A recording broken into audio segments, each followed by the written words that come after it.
True crime cases often involve heartbreaking, emotional stories that can really make you question the sanity of some of these criminals. But some cases are far more shocking and disturbing than others. And today, we will be covering 5 of the most brutal true crime stories ever told.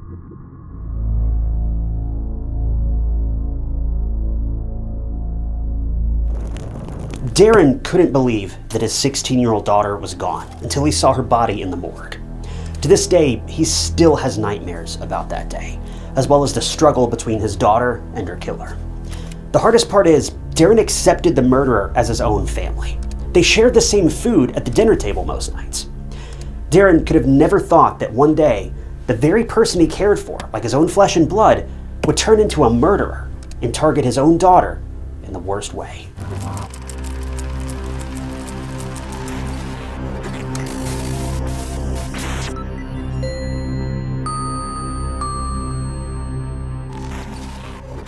Welcome to True Crime Stories. If you're new here, I'm your host, Ty Knotts, and I post new true crime documentaries every single week. We don't use a bunch of AI voiceovers or overinflated drama, it's just good old-fashioned true crime. So if that's something you're into, consider hitting that subscribe button. It's 100% free, and it just lets you know when I post new videos. Rebecca Watts, better known by her nickname, Becky, was born after her parents, Darren and Tanya, had already gotten divorced. She initially lived with her mom, but was eventually put into the foster system because of concerns of neglect. But a few years later, she and her brother Dan went on to live with their dad, Darren.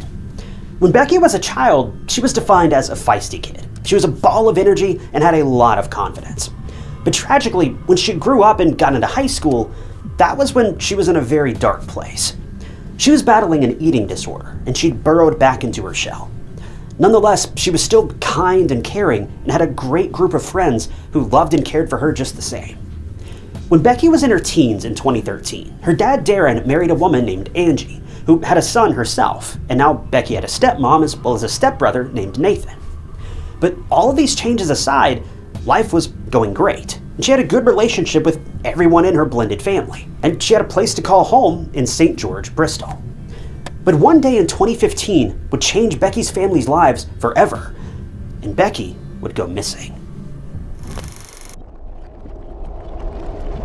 February 19th, 2015 was the day when Becky was last seen. Her mom Angie remembered seeing Becky at about 11:15 in the morning when she left for a doctor's appointment. See, Angie suffered from multiple sclerosis, and she had to go to the hospital for regular checkups. But when Angie and Darren both returned home in the afternoon and saw Becky was nowhere to be found, that was when they blew up her phone, but she wasn't answering. Then the parents took to social media and checked Becky's activity there, but it was also radio silent. This was a huge red flag for Darren. Becky, a typical teenage girl who loved fashion, movies, and taking pictures, was very active on social media, but now there were no updates, not even a blip of activity.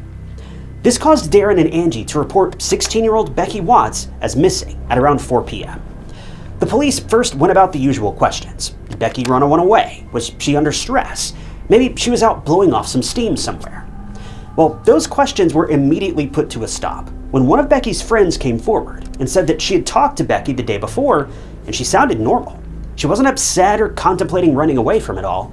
The friend also told the investigators that she and Becky had made plans to meet up with each other the next day. The investigators then searched everywhere. Open spaces, park areas, properties in Barton Hill, South Mead, St. George's Park, and Troopers Hill Nature Reserve, and even water reserves, including Wharf Road and Fish Ponds, Trim Valley, Baddock's Wood. But again, it was like the ground or sky had swallowed Becky whole and left no trace. Despite having 6 search teams out at all times looking for Becky or any clue about her, absolutely nothing came to light. The police, as well as Becky's family, made several public appeals, asking for people to come forward with any information. They were desperate for answers. It had been days since Becky had gone missing, and they were worried to the bone. But 2 weeks into the search, the police would discover something, and this would be a tragic and devastating turn of events in Becky's case. The investigators were already searching the area of Barton Hill, but they decided to give it one more shot. They ultimately focused on a property that was in Barton Court, about 1.3 miles away from Becky's home in St. George. and it was there that they made a horrifying discovery. The detectives found some bags hidden away in a shed, and they had a really bad feeling about what they would find in said bags. When they opened them, it was like a scene from a horror movie. Body parts mixed in among cat litter and salt were found in the bags. And since Becky was missing, the investigators as well as the community were terrified of the possibility and what-if scenarios going through their heads. When DNA tests were run on the body parts, everyone's worst nightmare came true. The body belonged to 16-year-old Becky Watts, and she had been through the worst. An autopsy revealed that someone had suffocated Becky, but not only this, she'd suffered from about 15 slash wounds. Investigators were certain that this was a personal attack. The murderer, using their hands as well as weapons to leave Becky's body in the state that it was found, it sounded like a very rageful and passionate crime. Someone wanted to make sure that Becky was gone for good. Well, as tragic as the discovery of Becky's body was, it also opened a new Pandora's box. See, when DNA tests were run on Becky's body, as well as everything that was found with it, the police found more traces of DNA, but it wasn't Becky's. This led the investigators to suspecting two people who were close to Becky, or at least that was until they pretended to show the world away. Truth is, a lot of things happened in those 2 weeks when the search for Becky was underway. And I know I've kind of long jumped through everything to get here, but things are about to make a lot more sense. See, when detectives were busy searching for Becky, a bunch of investigators questioned Becky's family to get the gist of what happened on the day that Becky went missing. They talked to Darren, Angie, as well as Becky's stepbrother, 28-year-old Nathan, and his girlfriend, 21-year-old Shauna.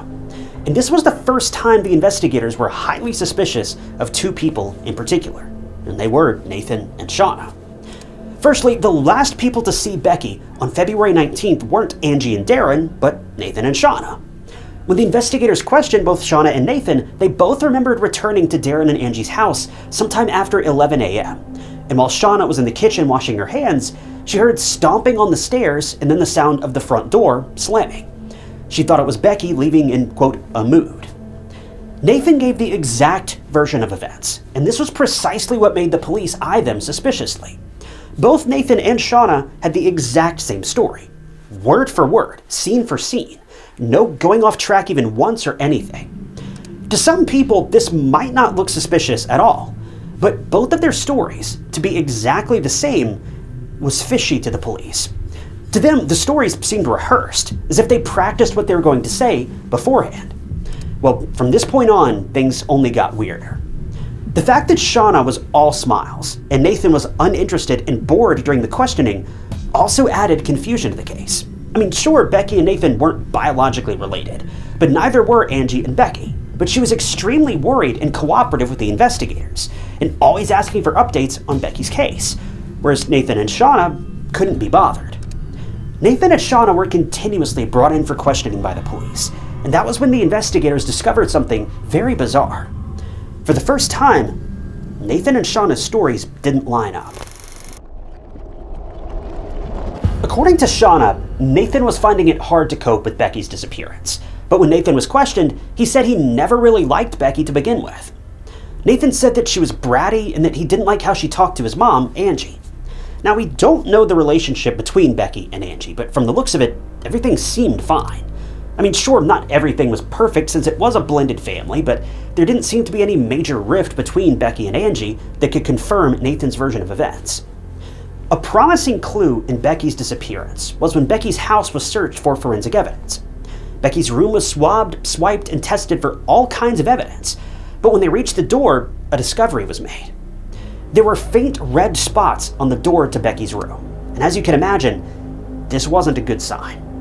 The specs were taken in as evidence and were sent to the lab for testing, and some days later, tests revealed that the spots had Becky's DNA. The investigators were sure that something bad had happened to Becky in this very room, and the people behind it were most probably Shauna and Nathan. Also, remember the DNA found on the bags in which Becky's body was found? Well, the DNA belonged to none other than Shauna. Why would her DNA be on Becky's body and the bags that she was in if she didn't know what happened to her? Moreover, the detectives decided to track the movements of Nathan and Shauna after Becky went missing. And what they found was pretty much the final proof they needed. The family had some dark secrets. The investigators were able to get a hold of CCTV footage from February 19th, and they discovered a great deal of things. First of all, on February 19th, the same day when Becky was last seen, Nathan and Shauna were seen buying batteries at a local Tesco. These batteries were used in stun guns. Now, you might be thinking, why did Nathan and Shauna need a stun gun? Well, hang tight because we're about to answer that question and a lot of other things for that matter. Well, on February 20th, the day after Becky went missing, Nathan was seen buying something really bizarre, a circular saw. In the days following this purchase, the couple also had been seen buying cleaning products and trash bags. Disappearance, finding a dismembered body, and now a stepbrother and girlfriend are buying sketchy things. Things weren't looking good. After this incriminating discovery, the police searched the home Nathan and Shauna shared. It was the police's first time stepping foot into their home, and from the looks of it, it was a mess, and that's putting it lightly. The walls, floors, cabinets, counters, everything was overflowing with things. If investigators didn't know any better, they would think they were standing in a hoarder's den. They literally trudged through piles upon piles of junk, and they made it into the bathroom, and that was where they stopped dead in their tracks. Nothing was alarming there per se, but the only alarming thing was how different the bathroom looked from the rest of the home. While the rest of the house looked like it had been through a hurricane and back, the bathroom looked squeaky clean, immaculately clean, like no one had ever used it even to shower or for a bath. Even the bathtub was so white that it was blinding. But to the police, this was evidence that something terrible had happened here. And if you add in the cleaning products that the couple bought earlier, well, it's safe to assume that these bathroom walls enclosed a chilling secret. Now, Nathan was just a weird guy from the start. When his mom Angie married Darren and Becky and Dan came along, Nathan got along with Dan but seldom even communicated with Becky. He didn't even live with Angie and Darren. He actually lived with his grandmother and would frequently visit his mom and stepdad just from time to time. It seemed like Nathan didn't like Becky, but this next bit is truly triggering and very infuriating. But when Becky was suffering from an eating disorder and would faint because of not eating enough, Nathan would be the opposite of worried. He would criticize Becky and say that she was doing it all for attention. He passed uncalled for and mean remarks about his stepsister, even though Becky did nothing to even provoke him. Becky was very shy and quiet, and she mostly kept to herself. Again, it didn't look like she was rude to Angie or wasn't accepting of her dad's new wife. If anything, it was Nathan who was being a petulant child, even though he was a grown man in his 20s. To make matters worse, Nathan had unusual interests. He was spotted hanging out with underage girls on more than one occasion. Darren remembered an incident when Nathan brought 4 young girls home with him in his car. They were a little older than 10, and Darren immediately demanded that Nathan take the girls back home. In 2008, 21-year-old Nathan introduced his family to his girlfriend, Shauna. Nathan told everyone she was 19, when in reality, Shauna was only 15. I want to point out that the age of consent in the UK is 16, so this was illegal without a shadow of a doubt. To make matters worse, Nathan and Shauna soon even had a daughter together. But if that weren't bad enough, the police were about to uncover some evidence that would take this horrible situation even further down the drain. The detectives finally made an arrest. Nathan and Shauna were arrested on March 2nd, 2015. And were charged with murder and perverting the course of justice. Ultimately, the duo was charged with conspiracy to kidnap, preventing the lawful burial of a body, and possession of an illegal weapon.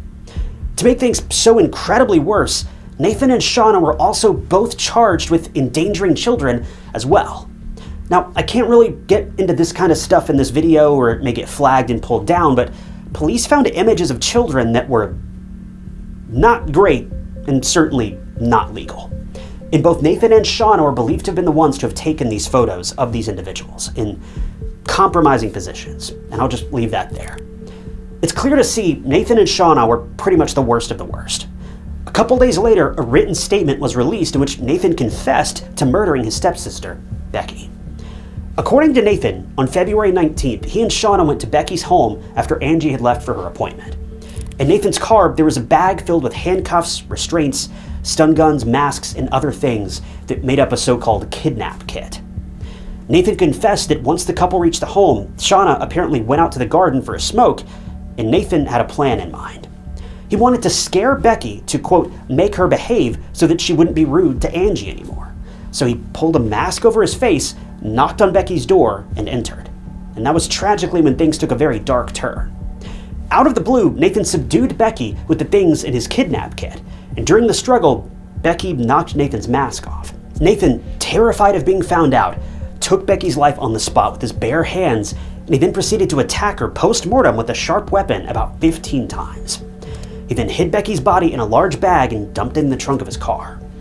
According to Nathan, Shauna still didn't know anything at this point. What was so bizarre was that the couple lounged around the house after ending Becky's life until Angie and Darren came back. Once Nathan and Shauna left in his car, he bought all the things he needed to, quote, get rid of Becky's body, and then he took her to the apartment and put her in the bathtub of his and Shauna's home. The same bathtub that was immaculately clean. Nathan then loaded Becky's body, or whatever was left of it, in plastic bags and disposed of it in the shed in Barton Court. So after the arrest, you would think that everything's out in the open. But that wouldn't be the case. See, Shauna was adamant she had nothing to do with Becky's murder, and how and when Nathan disposed of her body. And even Nathan urged that he acted all alone. Well, Shauna's DNA was found on the plastic bags that contained Becky's body, as well as on Becky's body itself. So it didn't seem like a one-man job anymore. Moreover, deleted text messages between Shauna and Nathan that took place months before Becky's tragic passing were recovered, and they were haunting. See, Nathan and Shauna were planning on abducting teenage girls and locking them in their attic to do who knows what to them. The messages showed that Shauna was a willing participant in Nathan's twisted game of hurting children. Nathan and Shauna were literally the UK version of the Ken and Barbie killers, better known as Paul Bernardo and Karla Homolka, who also worked together to lure their victims, who also happened to be teenage girls. Shauna, similar to Karla, was making plans with Nathan on how she would abduct young girls and bring them to him for his own sick and twisted pleasure. And speaking of phones, the investigators were also able to recover bookmarked inappropriate content that involved perverted violence of teenagers. Need I say more? These two are sick people, and they still have the nerve to deny everything. So what did Shauna say in her defense when investigators presented these messages? Well, she said that the messages were sarcastic and unfortunate. That's all.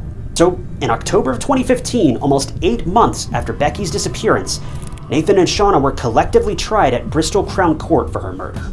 The prosecution argued that Becky's murder was influenced by a crime of carnal nature. Nathan wasn't trying to teach Becky a lesson on treating his mom well. He deliberately attacked Becky because he was fixated on girls her age and wanted to take advantage of her in any and every way he could. The prosecution believed that Shauna was persuaded to join him in his fixation because, if you remember, Shauna was also a victim of Nathan. He basically groomed her. The prosecution also rebuffed Shauna's claims of not knowing anything about Becky's murder and how Nathan carried it out all on his own, because Shauna was with Nathan when Becky went missing. So her conveniently not knowing what happened to Becky was anything but convincing to the prosecution. The trial lasted for over a month, and on the 11th of November 2015, the jury delivered the verdict after debating for 3.5 hours. Nathan Matthews was found guilty of murder, and Shauna Horb was found guilty of manslaughter. 4 days later, on November 15th, Nathan was sentenced to life in prison with a minimum of 33 years, and Shauna was sentenced to just 17. The reason why Shauna was given a lighter sentence is because she claimed she was forced by Nathan to do whatever they did to Becky. But if you ask me, she was still an accomplice at the end of the day. Victim or not, she didn't resist or stop what happened to Becky. So that makes her equally as guilty. Nathan and Shauna eventually exhausted all of their appeals, but Shauna was released on license in September of 2023 after serving only half of her sentence. She was released on strict license conditions and could be thrown back in jail if she breaks any of the rules of her release. Becky's family, especially her biological mom Tanya, was shocked at the news that one of her daughter's murderers was now out of jail. It was nothing less than a slap in the face for the victim's family. Becky's funeral was held at St. Ambrose Church in Whitehall, Bristol, on April 17th of 2015. Attendees wore white t-shirts with Becky's picture on them, and pink flowers adorned her casket. Becky's favorite songs were played at the service, and a white dove was also released outside of the church. This funeral was more like a celebration of Becky's life. Her family wanted to remember all the good times and memories with Becky, who lost her life in such a tragic way and had way more to look forward to than her very short 16 years of life. Becky's dad, Darren, also went on to write a memoir on his daughter's life and the murder and everything that affected him. It was titled Becky, the heartbreaking story of Becky Watts, but it was later retitled to The Evil Within. In February of 2016, the Neighborhood Watch Partnership funded the carving of a bench in Becky's memory. It's in Goats Field, which is close to her home, and on the bench are the words Becky and Bristol's Angel. On the back of the bench, a unicorn is carved. Becky was a young girl who struggled a lot with mental health, but was finally at a good point in her life. But then, that life was taken by one of the people that she'd learned to trust the most, someone she'd shared a home with at one point and often shared meals with. Usually, I make these videos to serve as somewhat of a warning about the dangers that are out there, but sometimes, cases like this, they do nothing but prove that even some of the people we hold closest may be hiding some dark demons.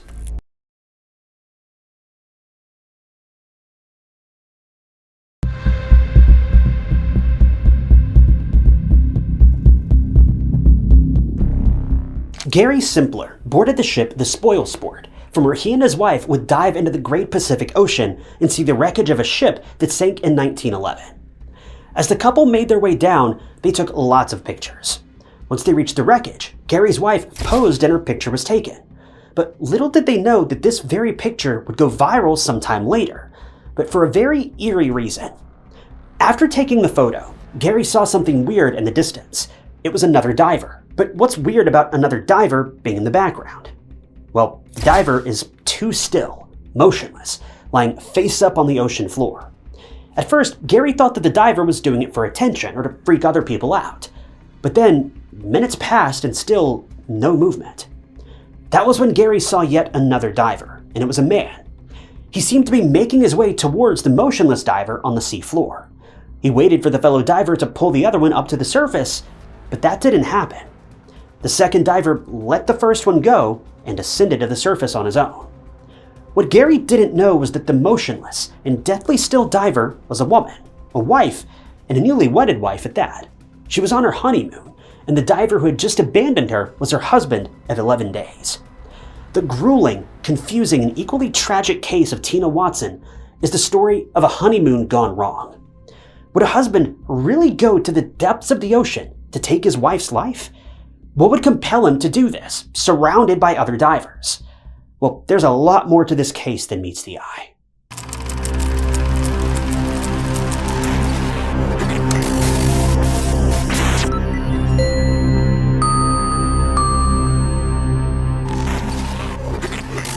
Welcome to True Crime Stories. If you're new here, I post new true crime documentaries every single week. So if you're interested in simple, classic true crime without a bunch of hoopla, then you've come to the right place.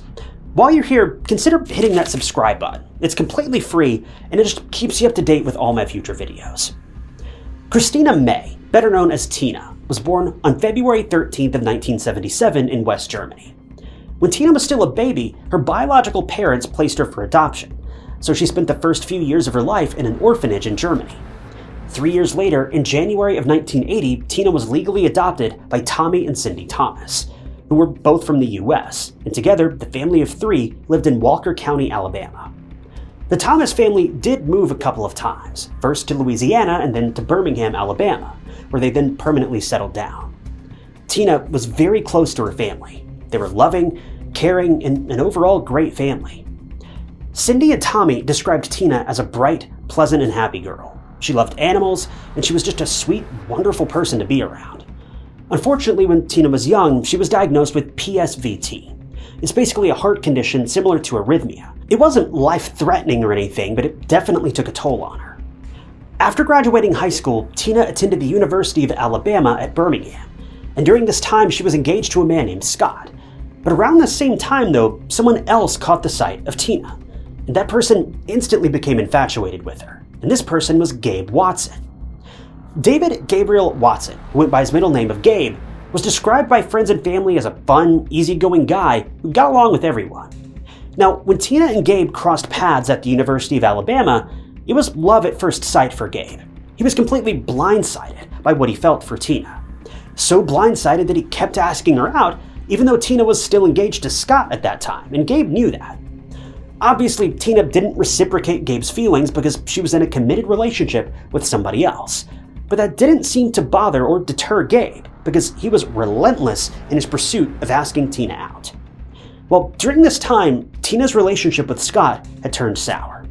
Sources say that Tina's mom disapproved of the relationship, and this ultimately led to Tina breaking off the engagement with Scott. So now, Tina was a single woman, and when she went out with her friends to a New Year's Eve party, she bumped into, you guessed it, Gabe Watson. And for him, it felt like nothing had changed. Once again, Gabe asked Tina out, and this time, she said yes, and the couple started dating in January of 2001. After graduating from the University of Alabama, Tina worked as a manager at a clothing store, whereas Gabe worked as a salesman for his father's packaging business. Now, one thing about Gabe was that he loved scuba diving. It was his hobby of sorts, his passion. Gabe was also a certified rescue diver with lake experience at the Oak Mountain State Park, and he basically coerced Tina to take scuba diving lessons, which she did even though she wasn't super interested. Now, Tina had that heart condition, and even though she'd gotten a minor surgery for it at the age of 24, her parents were still very skeptical of her when she started scuba diving lessons. But soon enough, Tina, after safely completing her training, earned her certification just before October of 2003. By late 2003, Gabe and Tina had been dating for 3 years, but something about Gabe just rubbed Tina's parents the wrong way. This was why when Gabe asked Tommy for Tina's hand in marriage, her dad was pretty apprehensive. Tommy and Cindy thought that Gabe only thought about himself. He didn't consider Tina or her well-being, and there was a serious lack of communication in their relationship. So in the end, Tommy didn't give Gabe permission to marry Tina. Now, Gabe and Tina didn't need her father's permission, but Gabe thought that it would be polite to ask anyway. But despite not getting her father's approval, well, fast forward to April 20th of 2003, Gabe proposed to Tina and she accepted. To say that Tina's parents were shocked is an understatement. But Tina was an adult. It's not like they could do anything to stop her. If she wanted to marry Gabe, then she could. But there was more frowning from Tina's parents because 5 months into the engagement, Tina went to visit her family and she had an odd request to make. Tina asked her dad to increase her life insurance and then make Gabe the sole beneficiary. Now, this was not what Tommy was expecting, so he said that they would go over it after the wedding and honeymoon, and that she didn't have to worry about it right now since the couple were already busy with the wedding planning. October 11th of 2003 was the big day, when Tina Thomas officially became Tina Watson. The couple was over the moon, and Gabe had planned the perfect honeymoon trip for him and his new wife. It was a scuba diving excursion. This wasn't really what Tina had in mind, but Gabe really wanted to go to the Great Barrier Reef in Australia, so she agreed. Now, to put things into perspective, Gabe had successfully dove 55 times, whereas Tina only completed 5 dives, and those weren't even in an ocean. When you're out in the middle of nothing, diving can be a very different beast. Gabe wanted to see the underwater wreckage of the SS Yongawa, which sank in 1911. This wreck was located about 98 feet down, or 30 meters, down on the seafloor. Tina had no ocean experience, and the deepest she'd ever been up to this point was just 9 meters. So this dive was going to be almost 4 times deeper than what she was used to. Regardless, the couple decided to pack their bags and head to Australia. Now, honeymoons are intended to be small little adventures you can look back on years down the road. But for Tina, this trip would mark the final moments that she was seen alive. Tina and Gabe packed their bags for a 2-week trip to Australia. Their first stop was Sydney, where they'd spend a week exploring. The next week they traveled to Townsville, Queensland, where they boarded a ship named Spoil Sport, which would be their diving boat to the ship's wreckage. Now, this dive wasn't for beginners. The waters weren't unexpected. The wreckage was deep down, and before divers could take the plunge, they were offered to go through an orientation as well as a guided dive with an expert. Well, Tina and Gabe refused this. Apparently, the couple were confident that they'd be perfectly safe. Gabe was an experienced rescue diver, after all. He had everything figured out, and everything would be under control. Before diving, Gabe asked for additional weight on Tina's vest because, in his expert opinion, she wouldn't be able to descend completely if she wasn't weighted. They got the weights, everything was smooth, and the couple dove right in. But within minutes, only Gabe would resurface, and he wouldn't have Tina with him. It was around 10:30 a.m. on October 22nd, 2003, and according to Gabe, as soon as they descended, he noticed a worried look on Tina's face. She was flailing her arms around, and in the process, she knocked Gabe's air regulator and mask off. After Gabe fixed his gear, he noticed Tina sinking to the ocean floor, motionless. According to Gabe, the current was far too strong for him to go in any deeper and rescue Tina, and it was easier for him to resurface and ask for help from the ship. Keep in mind that these are the words of a certified rescue diver. Saving a sinking Tina was literally his job, but he claims he couldn't do it. But in Gabe's defense, and wait for it because it's insane, he said that he never learned how to get somebody who's in trouble to the surface during the entirety of his training. Well, by now, 10 minutes passed since Gabe resurfaced back on the spoil sport, and it was actually the diving instructor, Wade, who dove back in and pulled an unconscious Tina back to the surface. Wade pulled Tina and himself onto another diving boat called the Jazz 2.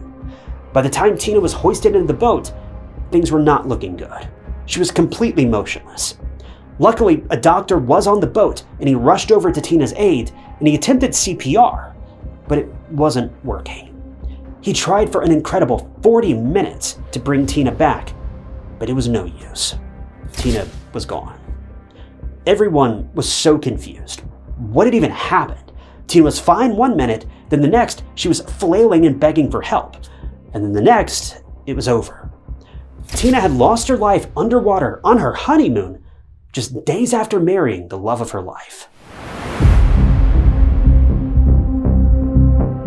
After the catastrophe, Gabe was a wreck, according to witnesses, but not in the ways you might expect. Various witnesses reported seeing him huddled up in a corner of the boat, sobbing, but no tears were coming out. He was then seen asking various members of the crew and other divers for hugs, but he never once made any attempt to actually try and save his wife, nor did he even approach her after she'd been brought aboard by the dive instructor. He just left her there in the hands of two strangers. Soon after, an autopsy was performed by Professor David Williams, and he found that there was a little bit of water in Tina's lungs. For her to pass away by drowning, she should have had a lot of water in her lungs. But now with drowning ruled out, there wasn't any indication about what her cause of death actually was. The autopsy stated that there was evidence of air embolisms, which are large air bubbles in vessels, veins, or arteries inside your body. But regardless, Tina's death was ruled a drowning, as there simply wasn't any better explanation. Wade, the diving instructor, also found something weird. Tina was unusually heavy when he brought her back to the surface.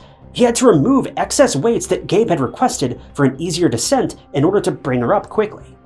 Wade found that Tina had over 20 pounds of weight on her vest when she only needed 10. If you thought that was weird, well, people had seen some weird stuff underwater too. One witness named Stanley Stutz, who was also diving at the same time as Tina and Gabe, noticed Gabe giving Tina a bear hug underwater.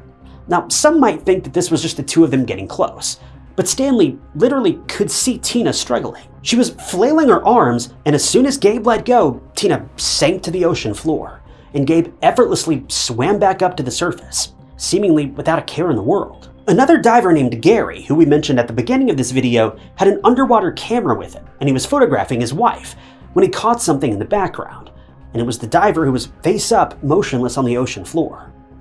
Tragically, it was confirmed that the diver in this photo was Tina, who had probably lost her life by this point. This photo is just so eerie. It's like Tina's fate was frozen in time on a sheet of paper.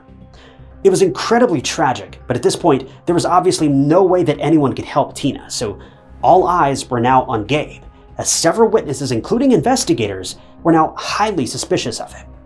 Gabe changed his version of events so many times that the police lost count. Gabe told at least 16 different unrelated versions of his story to the police, but sadly, at that time, since Tina's death was still ruled an accident, there was no criminal case against Gabe, and he was free to go. Tina's parents also got to know about this sudden and horrific incident, but Gabe wasn't the one who told them. Tina's parents had received a phone call from Gabe's parents. Right away, Tommy and Cindy knew that something was wrong, but nothing could have prepared them for the next words that they heard: that Tina had lost her life. These words sent shockwaves through Tina's parents. Just days ago, Tina had been happier than ever, having married the man of her dreams. But now those dreams were over. 5 short days after Tina's tragic passing, her body and Gabe were flown back to the US, and Tina's funeral was held in Pella. It was such a devastating moment for Tina's family and loved ones, but Gabe was far from sad. He was acting downright inappropriate. He was acting weird, making sexual remarks about his deceased wife's body. It was just an overall uncomfortable situation for the people around Gabe to see. This was his wife's funeral. The way he was taking it didn't look like he was sad at all. It just left everyone feeling so unsettled. If that wasn't weird enough, Gabe also filed for a payout from the travel company for recoupment of the couple's money. He wanted to get $45,000 for the accidental death of his wife and other compensations such as trip interruption, medical expenses, phone calls, taxis, credit card fees, the list goes on and on. But that was when Gabe got a surprise of his own. He found out that he wasn't entitled to his wife's life insurance. Remember when Tina asked her dad to make Gabe the sole beneficiary of her life insurance just months after their engagement? Well, luckily Tommy didn't go through with it. And props to this man because he knew something wasn't right. Tommy, being the amazing father that he was, did not believe Gabe for 1 second. He took it upon himself to go to Australia and talk to people who witnessed what went down the day that Tina drowned, as well as the police. It was Tommy's actions and his persistence that caused the Townsville police to also be suspicious of Gabe. If it weren't for Tommy going to Australia and talking to the police, this video probably would have ended right here. He is truly the best father trying to get answers for his daughter's sudden and mysterious passing. By now, even the police thought that things didn't add up. So in July of 2004, Tina's case was changed from an accident to murder. The police talked to witnesses and noticed a lot of loopholes and inconsistencies in Gabe's more ever-changing version of events. But they also looked at both Tina's and Gabe's dive computers. Now, dive computers will show the time of the dive, the depth, and how many times a person resurfaces and then dives back in. Well, according to Gabe, he said that he got to the surface at the speed of light to get help for Tina, but his dive computer said something else entirely. It showed that Gabe was ascending really slowly, as if to bide more time. The police thought that this was suspicious, and they were right. Tina's dive computer confirmed that she was an inexperienced diver, and that she wasn't ready for the dive at all, which is just heartbreaking. But what about the water in her lungs? Well, experts believe that Gabe purposefully turned Tina's air off, quite possibly during that bear hug. And when he knew that she was unconscious, he turned it back on, and as Tina sank to the ocean floor, her mouth relaxed, and that was how a little bit of water managed to get into her lungs. This was later argued in court by other scuba divers, who thought that even if Tina's air had run out, she would have been able to resurface. But you have to remember, she was inexperienced, and she'd been given too many weights. She'd never been so deep before either, so maybe she panicked. Maybe she just didn't know what to do. Again, this is all an assumption because in reality, Gabe and Tina are the only 2 people who knew what happened. And Gabe, as you might have already guessed, is not so reliable. The training company where Gabe got his certification also confirmed that Gabe had only ever done 15 ocean dives, and he boasted about how experienced he was, when he really wasn't. So for all we know, Gabe must have been about as experienced as any beginner or maybe moderately intermediate diver. While talking to the police, Tina's dad, Tommy, also pointed out something weird. He said that the flowers he left on Tina's grave would always mysteriously disappear. Loved ones would have to chain flowers down to Tina's grave so that they wouldn't be stolen. The police thought that this was weird too, and they actually installed a camera near Tina's resting place. But what they found out didn't actually surprise them, because they were already suspicious of one person. The camera showed that none other than Gabe was stealing all of the flowers and notes left by Tina's loved ones from the grave, and then loading them into black trash bags. When the police confronted Gabe about this, he said that he was respecting Tina because she didn't like big, gaudy plastic arrangements. Later on, for some reason, likely because he just likes to mess with Tina's loved ones, in 2007, Gabe exhumed Tina's body from her original resting place and moved her to a plot that was under his own name. And get this, he left her grave unmarked for 2 years after this. A foot marker was eventually placed on Tina's grave at her dad's request in 2009. But even then, Gabe wasn't done with his tantrums. See, Tommy wanted Tina's belongings back as a way to remember his daughter, but Gabe flat out refused. It ended up taking a court order just to get Gabe to stop stealing things off of Tina's grave. But the worst was yet to come. So with all of this information and Gabe's very questionable behavior, the Australian authorities flew to Alabama, and they found even more alarming details about Gabe and Tina's relationship. First of all, they found out that Gabe relentlessly pursued Tina in college, even though she was clearly taken. And when he got her, he wasn't the charming and romantic guy that everyone thought he was. Tina and Gabe's relationship was on and off again. The couple would argue a lot, and Gabe even threw pizzas at Tina during one of their heated arguments. Gabe was also extremely jealous, and if Tina ever went out with someone else while they were broken up, he would torment and harass Tina until she had no choice but to just get back together with him to get him off her back. All of this information was slowly coming to light, and police now had ample reason to suspect that Gabe most likely had a hand in his wife's death. They filed all the appropriate paperwork with the police, and eventually Gabe was extradited to Australia to stand trial for the murder of his wife. But there was a catch. He was charged with murder at first, but Gabe made a deal to only go back to Australia if the authorities dropped the charges from murder to manslaughter. In the end, Gabe was found guilty, and he was sentenced to 4.5 years in prison, but he only served 18 months before his release. The US authorities then wanted to try Gabe in Alabama with new evidence. This appeal was granted on the condition that Gabe wouldn't be sentenced to death if he was found guilty of murdering his wife. So after Gabe served his 18-month sentence in Australia, he went back to the US where he was arrested, and the trial was held on February 13th of 2012. But in the trial, the prosecution wasn't allowed to bring up Gabe's behavior or even the life insurance claim. Now, we don't know why these pieces of evidence couldn't be brought up in court, but this really hurt the prosecution's case. At this point, since most of the evidence couldn't be used against Gabe, the judge acquitted him of the charges because the evidence was sorely lacking. So Gabe was allowed to walk free.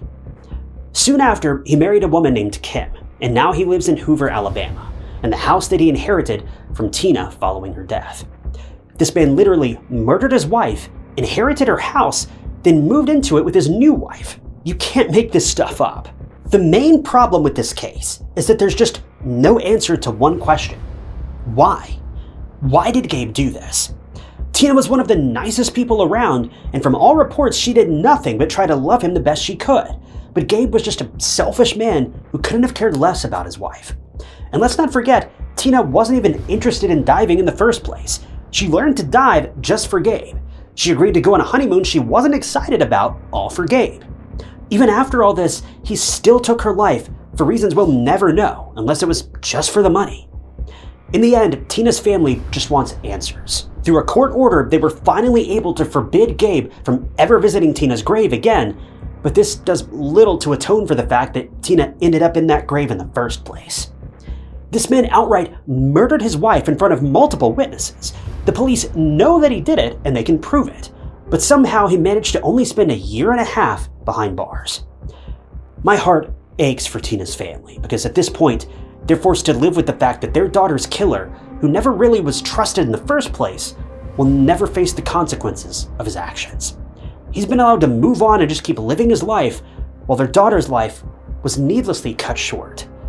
And for what reason?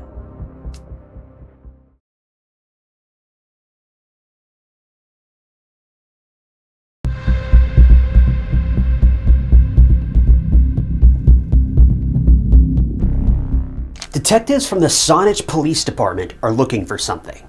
It's a dress. It's a pretty basic white, pink, and black pattern dress. But this dress might just be the only hope in solving a murder case. A middle-aged woman wearing that exact dress, as well as a tall man with dark hair, were seen entering 1702 De Souza Place for a house showing with 24-year-old junior real estate agent Lindsay Buziak. But 20 minutes later, no one had emerged from the house, and later, Lindsay was found lifeless in the master bedroom. The house was a crime scene, but there were no fingerprints, no DNA, no clues. Not even a fiber of clothing or a strand of hair could be found. Some suspected strangers. Some suspected the people closest to Lindsay. But the number one way to track down their prime suspect was to find that dress.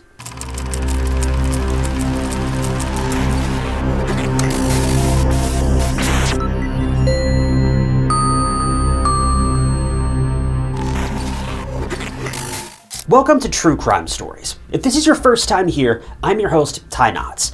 I post new true crime documentaries every single week, so be sure to hit subscribe to stay up to date with all of my latest cases. It's completely free. Lindsay Buziak was born on November 2nd, 1983, in Victoria, British Columbia, Canada. Growing up, Lindsay was defined as kind, warm, friendly, and charming. Her dad, Jeff, was a real estate agent, and Lindsay soon followed in his footsteps. She was very outgoing, happy, and bright, and being a realtor was pretty much the perfect job for her. She made all of her clients feel safe and welcomed, and pretty much everyone spoke highly of her as their realtor.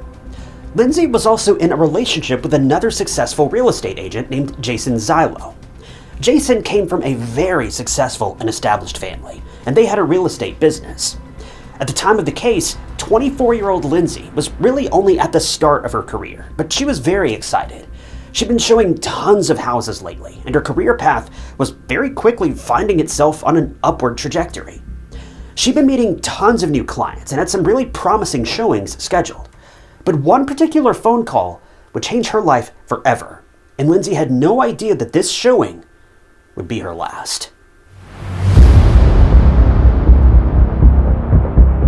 It was late January of 2008 when Lindsay received a call on her personal phone.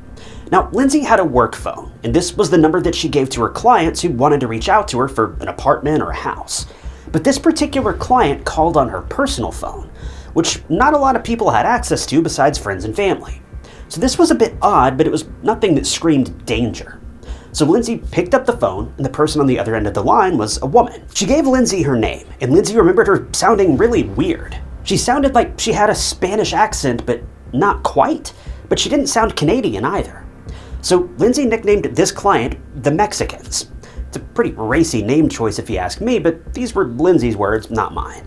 But the thing is, Lindsay would always write down her clients' names as well as what sort of houses they were looking for, and for several of her clients, she just wrote down little nicknames that would help her remember who was who. So this client had several requests. First, she needed a house as soon as possible. Ready to move in, no fuss, no mess. This woman told Lindsay that the couple was due to arrive in Victoria in just 2 days, and they needed a house within that time frame. When Lindsay asked about the budget, her eyes nearly bugged out. The client had a pretty hefty and more than comfortable budget for the house. She was looking for a house in Victoria for $1 million. Now, Lindsay was over the moon about this. In her mind, if she could find this client an amazing house, the commission would be insane, especially for a beginner real estate agent. For Lindsay, this client sounded too good to be true. And unfortunately, this gut feeling was right. Even though Lindsay didn't have any plausible reason to suspect anything nefarious was going on with this client, she just couldn't shake the feeling that something just wasn't right. Deals this good don't just fall into your lap, not for such a newcomer anyway. The weird fake accent, the over-the-top budget and haste, and not to mention the fact that a new client reached out to Lindsay on her personal phone, something wasn't adding up. But these clients had actually found Lindsay through one of her previous clients. That explained how they managed to get her personal phone number, but still, she was on guard. Although she was going to go forward with this showing, Lindsay did share all of her concerns with her boyfriend Jason, as well as her dad, Jeff. Jeff left the decision to Lindsay, saying that she could do whatever she wanted to do. If she felt uncomfortable, she could just turn this client down. But Jason saw nothing wrong with the client and encouraged Lindsay to go to the showing. He even assured her that he'd be there outside the house in his car so Lindsay wouldn't feel alone. Lindsay felt relieved after this talk with Jason and decided to pick a couple of houses for the client with $1 million budget.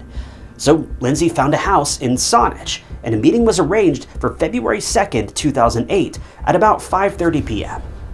In no time, the day of this meeting rolled around, and it was a Saturday. Lindsay and Jason spent much of the afternoon on a lunch date at a local restaurant. And after lunch, Lindsay went home at about 4:30 p.m. to get dressed for her meeting with the client, whereas Jason went to run an errand at an auto repair shop. For some reason, the couple agreed to go to the house separately.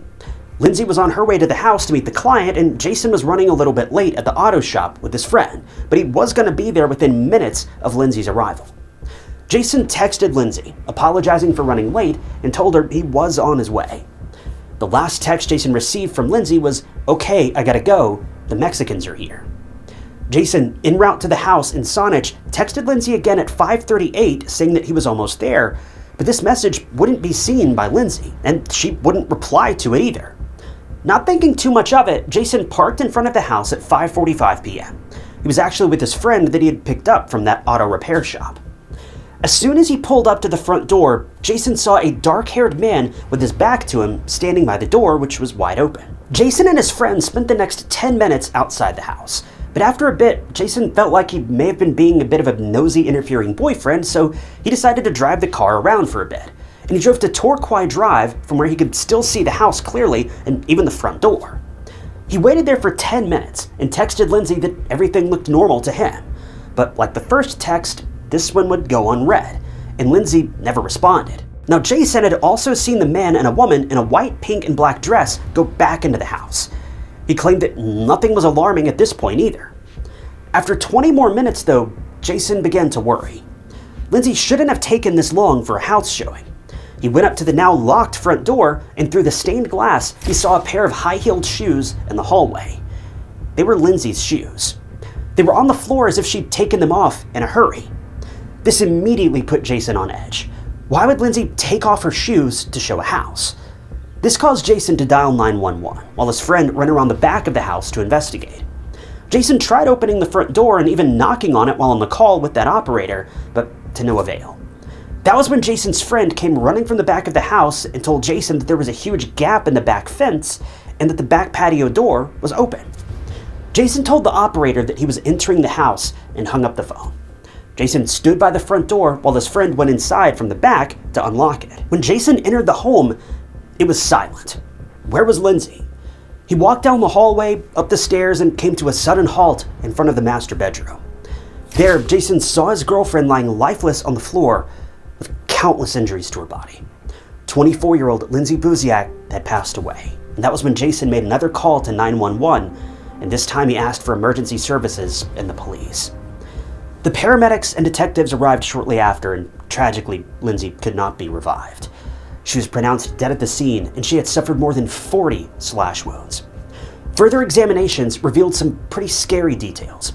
Lindsay had no defensive wounds on her body, not even one. This led to a very horrific conclusion that Lindsay was attacked from behind, and she didn't even know what was going to happen. It's just chilling to think about. Lindsay's gut was telling her that something was off with these new clients. These clients really were too good to be true. On top of it all, the investigators were confused. See, as far as anyone else knew, the clients were total strangers to Lindsay. It wasn't like she was friends with the client or knew them from before. So why was Lindsay attacked so viciously? The stab wounds, and staggering number of them, only cemented one thing in police's minds. The attack on Lindsay was fueled by rage, and it was personal. The perpetrator wanted to make sure that Lindsay couldn't walk out that front door again alive, and sadly, they were successful in doing so. Now, the police had one job, and that was to track down whoever attacked Lindsay and took her life on the clock. A real estate agent murdered on the quiet street of De Souza Place. This news spread across Victoria like wildfire. This was an affluent area where crimes like this just didn't happen. Real estate agents were shaken to the bone. Murderers, under the guise of clients, were out for blood. Suddenly, the job of a real estate agent didn't sound so appealing anymore. Everyone was looking at the investigators for answers. They wanted the perpetrator, or perpetrators, to be caught and punished. When Lindsay's family got to know about their daughter's tragic passing, it was devastating. They were in disbelief. Lindsay was at work doing what she was excited about, and now she was gone. Jeff was distraught, and he wanted justice for his daughter. The detectives first went through Lindsay's phone. Everything was normal, except for two things. First was the fact that the client called Lindsay on her personal number. This further led the investigators to believe that the client knew Lindsay. This information stuck out like a sore thumb. The second and more unsettling discovery was the fact that Lindsay's phone had made a call to a random number in her contacts. Her phone, which was a BlackBerry, had pocket dialed a random number at 5:41 p.m.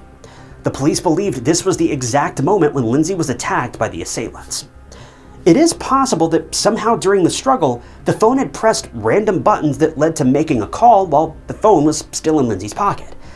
But this was an important clue. When the investigators later checked the lockbox of the house, the timestamp on it was 5:29. This was the time that Lindsay entered the house with the clients. Witnesses around the house also stated that they saw a man about 6 feet tall with dark hair and a middle-aged woman with blonde hair and a pink, white, and black striped dress interacting with Lindsay outside the house. Lindsay seemed all smiles with them and shook hands with them, which led witnesses to believe they must have known each other. They even saw the three people entering the house shortly thereafter, but no one saw the clients leaving, either through the front or the back door. So this corroborated Jason's version of events when he saw the clients outside the house from his car. The next thing the investigators did was analyze the crime scene, but it wasn't much help because the killers were very smart. They left no DNA evidence, no fingerprints, or even a clue behind that could lead the police back to them. The police, as much as they didn't want to admit it, knew that the perpetrators had planned Lindsay's murder extremely well. The investigators talked to Lindsay's friends and family about her having any enemies or people that would want to hurt her, but that also came up with no results. Lindsay didn't seem like the kind of person to even have enemies. So the detectives had no choice but to check the phone from which Lindsay got the mysterious call in the first place. It turned out that the phone used to make that call to Lindsay was a burner phone purchased under a fake name in Vancouver several months before Lindsay's attack. This confirmed premeditation. Someone had been planning the harrowing attack on Lindsay for quite a while. Eerily, the phone was only used once after the purchase to make that fateful call to Lindsay. The investigators also found out that the phone had been deactivated after the murder and hadn't been used since then. Cell phone pings also showed that the phone had made the journey from Vancouver to Saanich on a ferry.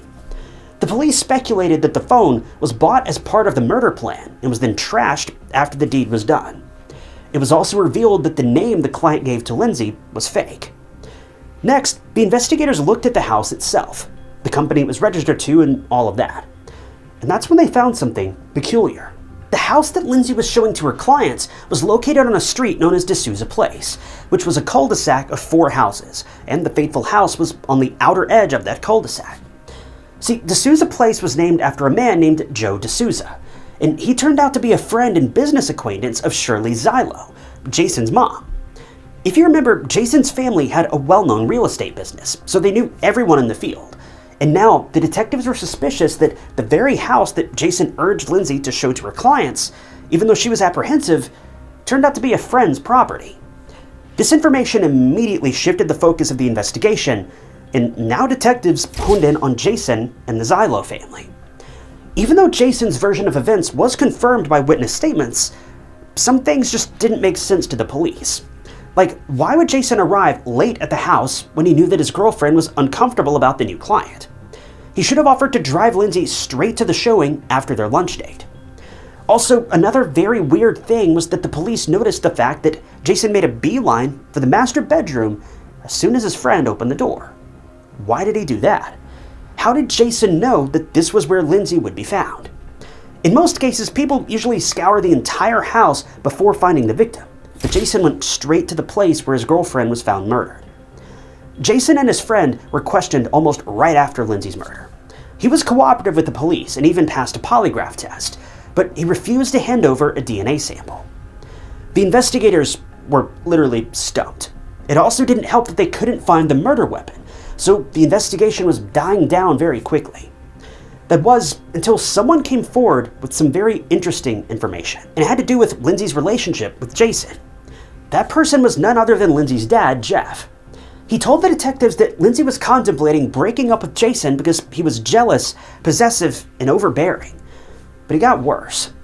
Following a visit to her dad in Calgary in December of 2007, Lindsay confided in him about, quote, seeing something she shouldn't have. Now, we don't know what Lindsay saw, and neither does Jeff, but almost 2 months in, Lindsay was now targeted and lost her life.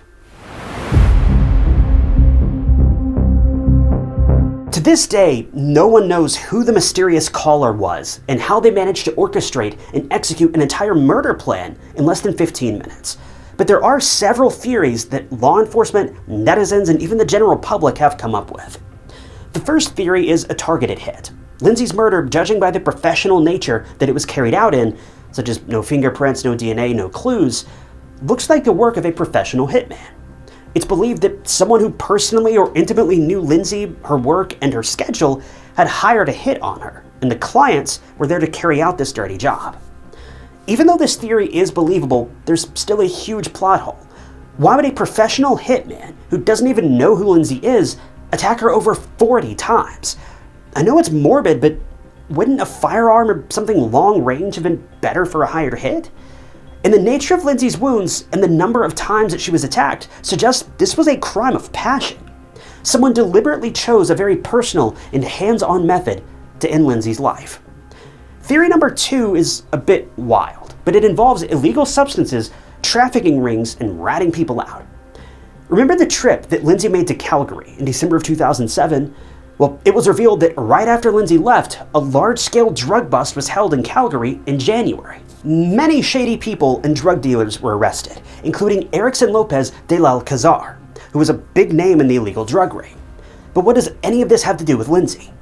Well, phone records show that on this trip to Calgary, Lindsay contacted a friend of her ex-boyfriend. The friend was actually a relative of Erickson. We don't know what that call was about, but shortly after that call, illegal rings were busted, people were arrested, and a couple months later, Lindsay lost her life. It was theorized that Lindsay ratted out some shady people as a police informant. So Lindsay's murder was planned by a drug cartel for revenge, because this drug bust was the biggest in Alberta, and people lost millions and millions of dollars. So was it a cartel revenge plot? Did Lindsay lose her life for being a police informant? Well, the lead investigators in Lindsay's case believe otherwise. They've looked into this possibility, but it was immediately struck out. It just didn't make sense. Why would Lindsay want to get involved with something like this? And again, the nature of Lindsay's attack was personal. Now, sure, ratting people out to investigators can turn sour really quick, but there was no evidence to support this, and the detectives also found no association of Lindsay with these illegal drug rings. But the next theory is quite interesting. This involves Lindsay's boyfriend, Jason, and his mom, Shirley. Jeff, Lindsay's dad, has come forward with a lot of reservations about Jason. First, he thought it was strange that Jason was still in the car when he clearly saw the mysterious man at the front door. Jeff believes that Jason should have done something, even if only making his presence known. Also, moving his car away from the house doesn't make sense either. To top this off, there's the whole running straight to the master bedroom thing. And last, that fake Spanish accent that Lindsay heard on the phone call that day. Surprisingly, this accent resurfaced again in a weird way. See, a while later, after Lindsay's murder, one of her friends, Nikki, got a call from an unknown number in the middle of the night. She answered, and the woman on the other end was speaking in a really weird, fake, made-up Spanish accent, very similar to what Lindsay had heard. The call went on for a bit before it got disconnected, and Nikki didn't remember what the caller even talked about. But when she tried calling the number back, well, at the 30th attempt, it was finally answered by none other than Shirley, Jason's mom. Nikki was so confused and weirded out. Why would Lindsay's boyfriend's mom call her? And how did she even have her number? Shirley brushed it off, saying that she was trying to reach her personal assistant, whose name is also Nikki, but the lines got mixed up. When Nikki asked how Shirley got her number, she assumed that Jason must have added it to her phone. But later, Shirley flat out denied that this call ever even happened, and we don't know whether the investigators have looked into this possibility or not. This left one major question. Was the person closest to Lindsay responsible for her tragic passing? We don't know for sure, but you can't say that it doesn't sound unsettling. But the worst part of this whole case is that, at this point, no one has been charged in Lindsay's murder. Now, with the evidence we've seen so far, I feel like there's one pretty obvious suspect. But without proper evidence, police can't charge the man or the woman who were likely behind this attack. The only real lead police had regarding the woman who was at the scene of the crime was her unusually colored dress. Investigators spent a great deal of time trying to track down the dress or the woman wearing it, but nothing ever came from this search, and they were forced to call it off. Lindsay's dad, Jeff, has not given up hope, though, and there's actually been some fairly recent progress in the case, meaning that all hope is certainly not lost, and we're getting closer now than ever in getting this case solved. One of the biggest helpers in the investigation has been Jeff, who has a website set up for Lindsay's murder, which includes an online forum with updates and theories on the case. And it's this website that led to a very suspicious post regarding Lindsay's murder.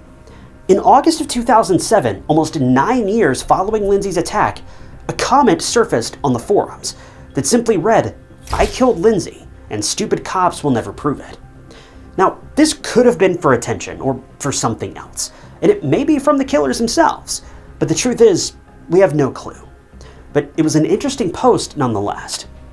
As recently as 2021, the Saanich Police Department, joined by the FBI, announced that they have new leads in Lindsay's case thanks to advancements in DNA analysis and other technology.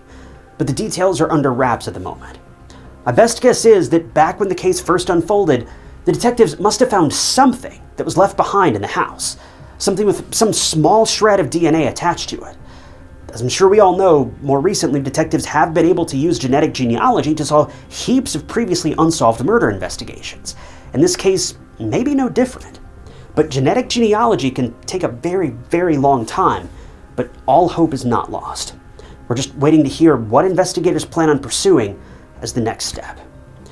Jeff and the rest of Lindsay's loved ones have suffered a lot in the past decade and a half, and it's high time that they got answers for their daughter's very haunting murder. Personally, I can't help but feel that for Lindsay, for Jeff, and everyone close to her, justice is just around the corner.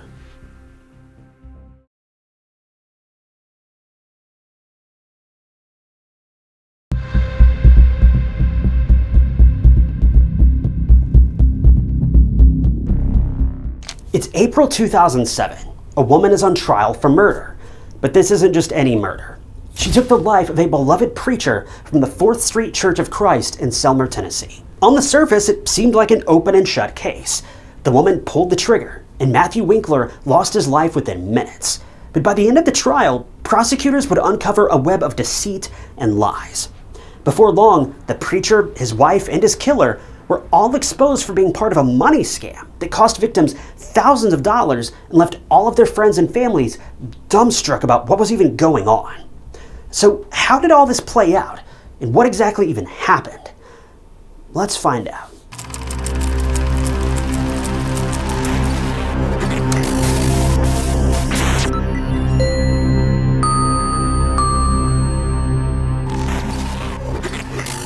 Welcome to True Crime Stories. If you're new here, I'm your host, Ty Knotts, and I post new true crime documentaries every single week. So if you're interested in classic true crime without a bunch of AI or drama, hit that subscribe button. It's totally free. It just keeps you up to date with all my future videos. Matthew Winkler was born on November 21st, 1974, to parents Dan and Diane in Henderson, Tennessee. Matthew had 2 older brothers, Daniel and Jacob, and the family moved around a lot. Matthew was raised in Woodbury and Huntington in Tennessee, as well as down in Decatur, Alabama.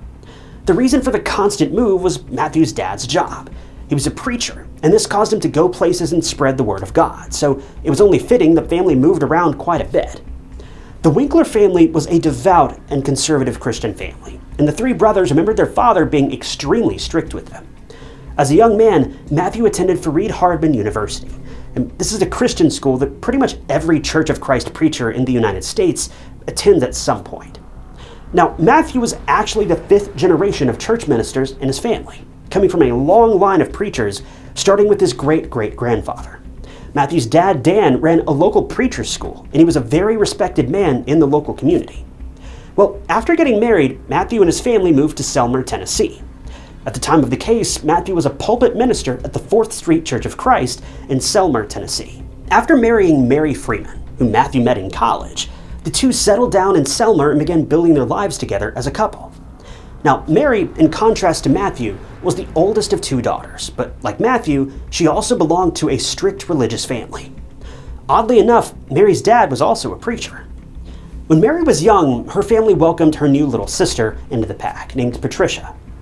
Unfortunately, Patricia was born with a lot of health issues, having been born prematurely.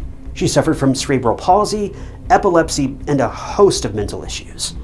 Regardless of her obvious struggles, Mary loved her little sister to bits. She was kind of like a second mom to Patricia, always taking care of her from bathing to feeding her and even putting her to bed. But if we fast forward to 1987, tragedy struck, and this incident would change Mary forever. See, Patricia was in the bathtub under Mary's supervision, and Mary had just walked out for a second just to grab something for her. In that incredibly short span of time, Patricia suffered from a severe epileptic episode and stopped breathing. When Mary and her parents found her, they pulled her out of the tub and tried to resuscitate her, but it was too late. Patricia's passing was very hard on a barely 13-year-old Mary. She blamed herself for the accident and would frequently suffer from panic attacks and breakdowns. When Mary's teachers saw how her mental health was taking a plunge fast, they called Mary's parents and suggested that she see a therapist or a psychologist.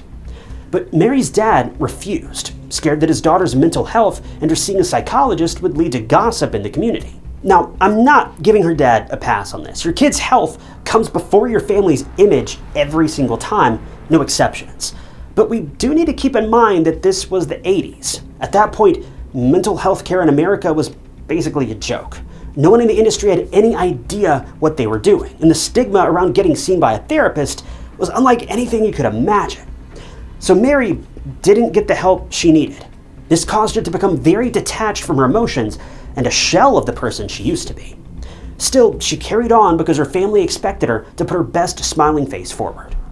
At that point, it was second nature for Mary to put her emotions on the back burner and smile in front of the world. Soon after, Mary's parents adopted another young girl, Charlotte, as well as her two brothers and a young sister. So Mary was kind of happy with the responsibility because it took her mind off of things. She effortlessly fit back into the older sister role and took care of all the kids. Mary, after high school, transferred to Fareed-Hardman University, and that was where she met the popular, charming, and handsome Matthew Winkler. They started as friends, and Matthew turned up the charm, and he romanced Mary until the two developed feelings for each other. 3 months into the relationship, Matthew popped the question, and Mary said yes. Shortly after the two got married, the couple moved and welcomed their first child together, who they named Patricia, after Mary's deceased sister. 2 years later, Mary gave birth to another baby girl named Mary, and one more girl 5 years after the fact that they named Brianna. So the Winkler family were living comfortably in Selmer, with 3 beautiful little girls and a quiet home life. But the quiet would soon get disrupted in the worst way when Matthew would be found in his bedroom, lying on the ground lifeless, with a bullet wound to his back. It was March 22nd, 2006, and Matthew was supposed to show up for a Wednesday night service that he was to lead. When members of the congregation didn't see Matthew walk through the church doors, they became extremely worried. Matthew wasn't the type of person to bail on church activities. He wouldn't make a promise that he wouldn't keep. Besides, he agreed to lead the service a good while back, so it was weird that he was a no-show. The patrons immediately went to the Winkler home, and it looked normal. They first tried knocking on the door, peering through the windows, but they couldn't see anything alarming. Still, no one had called the police by this point, because nothing was strange or alarming. The doors were locked, the windows were closed, it wasn't like the house was broken into. But about 2 hours in, people managed to find a spare key to the house, and they finally entered the Winkler home. It seemed normal, other than the loud TV playing in the living room. People and neighbors thought that Matthew and his family were still up and doing their thing. But these thoughts would change when they entered the master bedroom. They couldn't believe their eyes. Matthew was found lying on the ground, lifeless, and from the looks of it, someone had attacked Matthew from the back with a firearm. Matthew was clutching a phone in his hand, which was disconnected. It looked like he was alive when he was attacked and was trying to call for help, but he tragically passed away before he could make that call. His body, clad in night clothes, was cold to the touch, indicating that he'd been deceased for a while. There was something else that stood out, though. Where were Mary and the kids? Was this a burglar's doing? Did the robbers take Mary and the 3 girls with them? Were they safe? Well, the detectives were immediately called because this was not only a homicide investigation, but also a kidnapping. Because neighbors and members of the church arrived at the Winkler home before the police, the crime scene was tampered with. People walked all over the place. They messed up, erased, and contaminated any evidence that was present, making it hard for the investigators to figure out what had happened. But Matthew's body was taken for an autopsy, and it was found that he'd passed away from that single gunshot wound to the back, followed by severe bleeding and no medical attention for quite some time, which is just devastating. When the detectives talked to neighbors and people who knew Matthew, they also found out that his wife and 3 daughters, along with the family minivan, were missing, and this led to the issuing of an Amber Alert for the missing wife and children. And the police also requested cooperation from the public. The detectives tracked Mary's bank cards to try to pinpoint exactly where she was. On March 23rd, just a day after Matthew's attack and his sudden passing, the investigators managed to track down Mary and her kids. They were actually in Orange Beach, Alabama. The detectives thought that the abductors had taken Mary and the kids hostage, but when they reached the location, Mary and her kids were at an amusement park, very clearly not abducted, having the time of their lives. The police were thrown off by this scene. They were expecting an abduction situation, but clearly that wasn't the case, and this shifted the police's thought process almost immediately. How could Mary not have known about the fate of her husband by this point? When Mary and the girls were taken back to Tennessee and brought to the police station, they were spoken to separately by the police. The 3 young girls, the oldest of them being 8, told the same story that everyone thought happened. The girls told the detectives that, quote, bad guys broke into the home and attacked their dad, after which Mary and the kids were forced to flee in their minivan. But if this is true, and Mary and the kids were now safe, why did Mary never call the police to make a report? And what's up with the amusement park trip? If you remember, there were no signs of a break-in or forced entry into the house. So either the killer was already in the house, or they were let in. Which one was it? The police had to find out. Well, pretty soon they did, because in the other room, Mary was talking the officer's ear off. She wasn't spinning stories, she wasn't lying about intruders, she spilled the facts straight up. She did in fact know that Matthew had been murdered, and that's because she was the one to pull the trigger. According to Mary, her life with Matthew was not roses and sunshine, and it all started right after they got married in April of 1994. See, when the couple got married, Matthew was still in college, and they also had a child, Patricia, on the way. So financial strain just took a whole new meaning during that time. Matthew had to take up odd jobs, even working at a construction site at one point, but it didn't last because he wasn't used to the intense manual labor. This was when Mary saw Matthew's behavior shift. He suddenly became very angry, irritated at the smallest of things, and just overall a ticking time bomb. He would take his anger out on anything, from lifeless furniture to annoying obstacles in his way. Mary was embarrassed by Matthew's actions, and all she wanted was for him to stop. Now, mind you, this is Mary's version of events. We have no reason to believe that she's lying at this point, but bear this in mind that Matthew was no longer around to defend himself or give his side of things. Mary says that she had to walk on eggshells around Matthew because anything and everything would set him off. Well, things only got worse from that point on. Mary's mom was unfortunately diagnosed with cancer, and she soon passed away. So instead of her mother helping raise the kids as originally planned, all of that responsibility landed on Mary's shoulders, who was now pregnant with her second baby.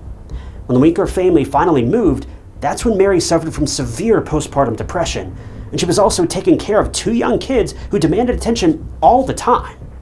She also was extremely isolated, and she seldom reached out to her father or her siblings. She didn't even mingle with her neighbors, and was considered to be very closed off and scared of being social.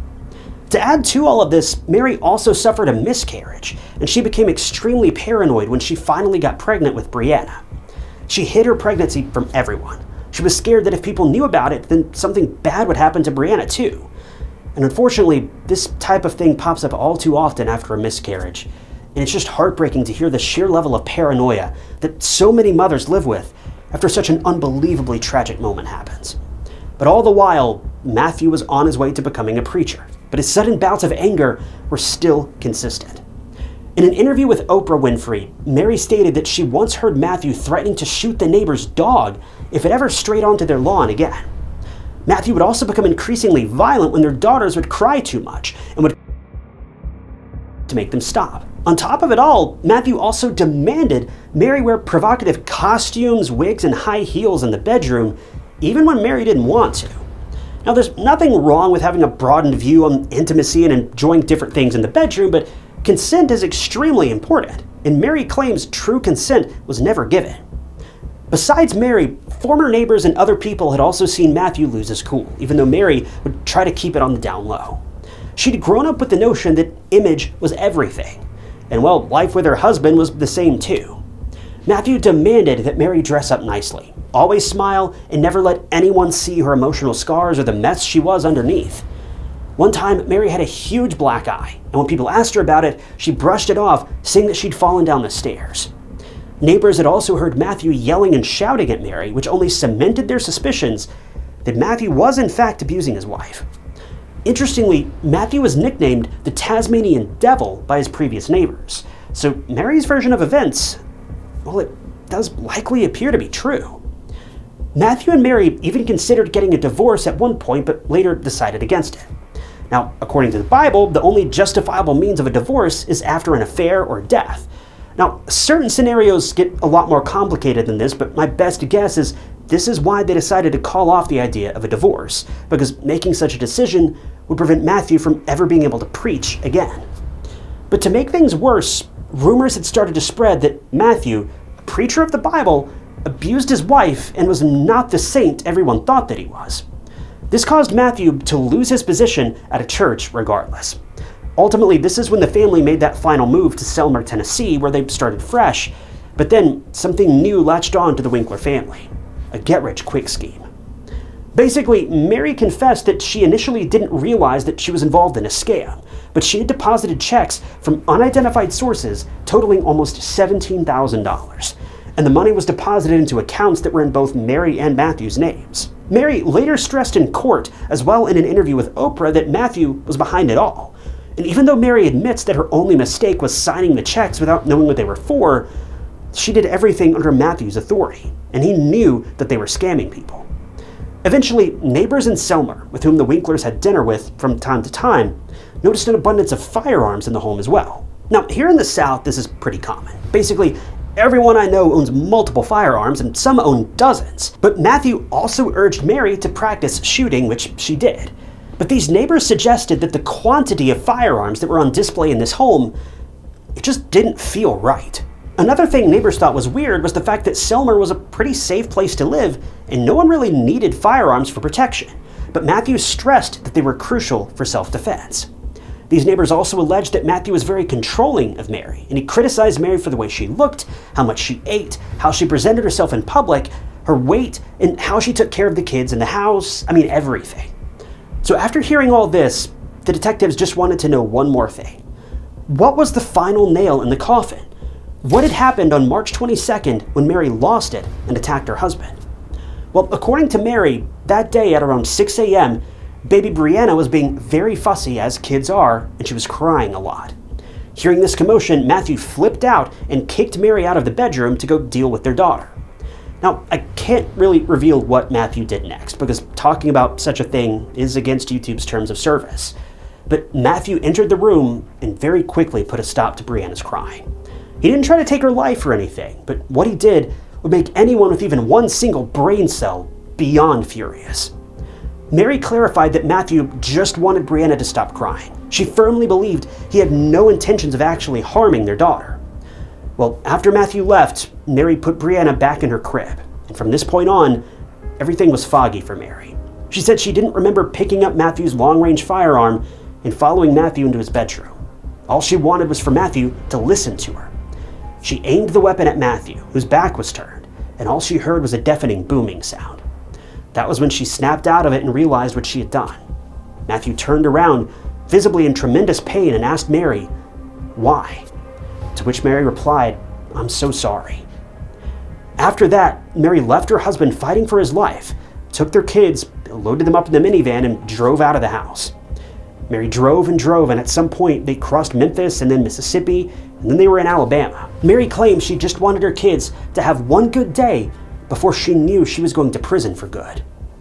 In this story, well, Mary laid it all out for the police. She wasn't trying to hide, she wasn't trying to fight. She just feared for her children's safety around an incredibly abusive man. All she wanted was for her kids to have a better childhood than she had. So she resorted to murder. After confessing to the police, Mary was formally charged with first-degree murder, and her bond was set at $750,000, which she was able to pay somehow and get released from jail on August 15th of 2006. The only condition of her release was that she go and live with her friend, Kathy Thompson, in McMinnville, Tennessee, until the trial began, which would take place in April of 2007. Mary's defense attorneys built her case on the fact that she was mentally unwell and acted out after suffering from terrible abuse by her husband. Mary took the stand in court and testified that Matthew berated, controlled, and abused her. They even forced her to participate in painful physical relations when she didn't consent. As evidence, a pair of high-heel platform shoes and a blonde wig were presented in court, which surprised everyone. Mary stressed that she wanted Matthew to stop being angry and mean every single day over the smallest of things. Mary also doesn't remember pulling the trigger, stating that she simply heard a boom after aiming the weapon at Matthew, and she then fled the house because she was scared that Matthew would come after her and unleash his anger. On the other hand, the prosecution argued that Mary was making up all these abuse claims and that she was the one who forged the checks and scammed people. The state argued that Matthew was about to expose his wife, and that was when Mary saw no choice and ended her husband's life.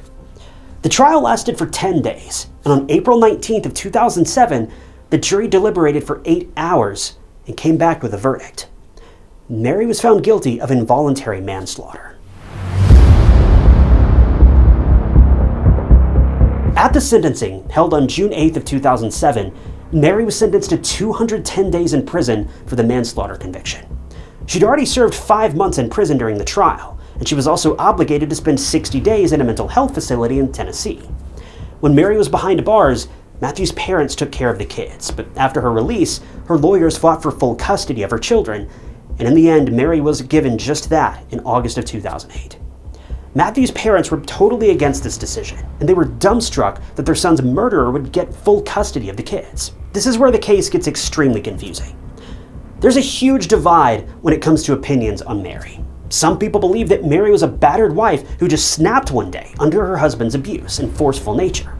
They believe that Mary was a woman with a troubled mind and she desperately needed help, and that constant emotional and mental abuse and trauma led her to do the unthinkable. But on the other hand, some people believe that Mary got away with murder and that she was a smart woman who scammed people and in the end ended her husband's life.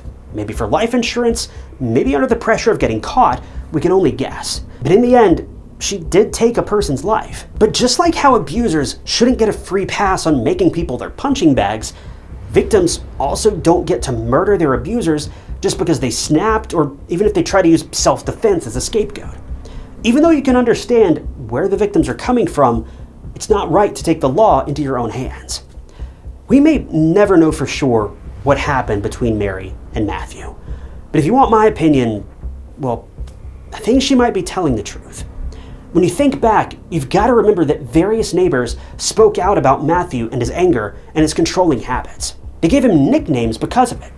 He also got fired from a position at a former church because they found out he was living a double life, preaching love, patience, level-headedness on Sunday, while screaming at his wife and kids for every little thing they did on Monday morning.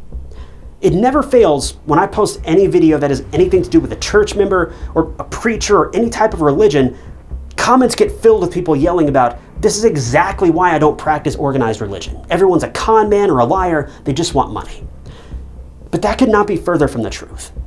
Churches do have members who are two-faced. Churches have members who are abusive. Churches have members who cheat on their wives and hurt children. These are terrible things. But these are things that Christianity is wholeheartedly against. If Mary's story is true, Matthew was not a Christian man. He was a wolf, and he had no business leading any of God's people. He couldn't even keep his own house in check, so how's he supposed to lead a congregation of people who are just trying to better themselves and better their lives? When you read the words of Christ, not once does he condone anything Matthew did, not one thing. He actively speaks against it. We are to be patient people, calm people, and peaceful people. We're commanded, not requested, but commanded to help the needy, tend to the sick, to respect our wives and children, to lend a hand to the poor, and to share Christ's message with anyone who's willing to listen. Not once are we ever allowed to be rude, mean, or abusive to anyone, and certainly not our own family members.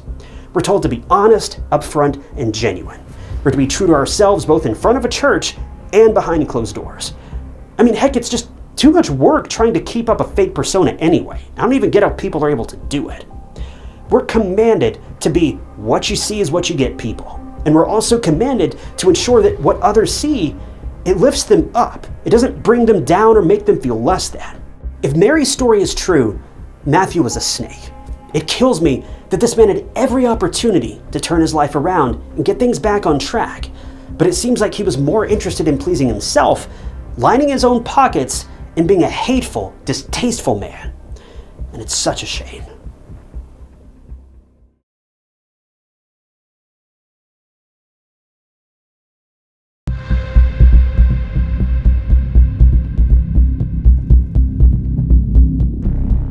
The phone rang. The person on the line was demanding money, and lots of it. He knew where Gemma McCluskie was, but he wasn't giving up this information for free. Gemma had been missing for 5 days at this point, but who were these people? Why did they kidnap Gemma, and what did they want? McCluskie family forwarded this information to the police, and within no time, the call was traced to Greenhithe, Kent. The McCluskie family could finally breathe. The police would help them bring Gemma back home. Right? Well, Gemma would finally come back home, but not alive.